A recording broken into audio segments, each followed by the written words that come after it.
Chers membres d'Église et chers amis, bonjour. Dans 3 émissions récentes, les 239, 241 et 42, nous nous sommes intéressés au chapitre 24 de Luc, l'histoire de la rencontre de Jésus avec 2 disciples, tout d'abord sur le chemin d'Emmaüs, puis dans leur maison, là où les disciples reconnaîtront le Christ ressuscité. C'est au moment du repas que les yeux des disciples s'ouvrent, quand enfin ils écoutent leur cœur. Rappelons, et c'est le motif de ce partage aujourd'hui, que le cœur n'est pas le siège simplement des émotions, mais aussi du raisonnement.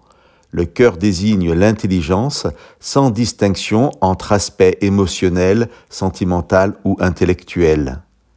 Ainsi, Jésus dit aux disciples, avant de partager avec eux des passages de l'Écriture qui annonçaient sa venue et sa mission, « Esprit sans intelligence, cœur lent à croire tout ce qu'ont déclaré les prophètes. » Jésus lie le cœur à l'intelligence de l'esprit.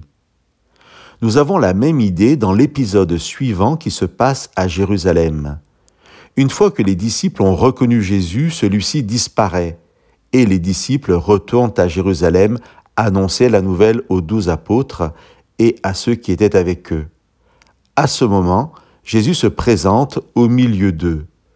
Je vous lis les versets 37 et 38 de Luc 24. Saisis de frayeur et de crainte, ils pensaient voir un esprit. Mais Jésus leur dit, « Quel est ce trouble et pourquoi ces objections s'élèvent-elles dans vos cœurs ?»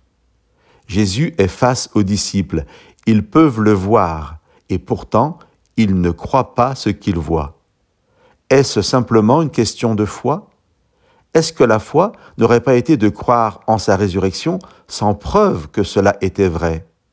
Mais le voir est bien une preuve. Pour Jésus, leur doute est donc tout autant un manque d'intelligence. Pourquoi des objections s'élèvent-elles dans vos cœurs qu'un manque de foi ? Chers amis, si nous sommes attentifs à ces passages et à ce que dit Jésus, croire n'est pas une question de foi seulement, mais aussi d'intelligence, c'est-à-dire de capacité à raisonner. Je veux être interpellé aujourd'hui dans mon parcours de foi par les doutes qui sont les miens parfois, ce que j'appelle peut-être de façon un peu rapide, mais manque de foi. Les textes d'aujourd'hui me rappellent que ce parcours est aussi et peut-être avant tout un parcours de raison, de réflexion. Et souvent, lorsque nous disons que nous manquons de foi, nous manquons peut-être simplement de temps, d'envie, de courage aussi, pour s'asseoir et réfléchir avec notre intelligence sur les arguments que la Bible donne sur la résurrection du Christ. Chers amis, étudions la parole de Dieu et soyons bénis par notre connaissance.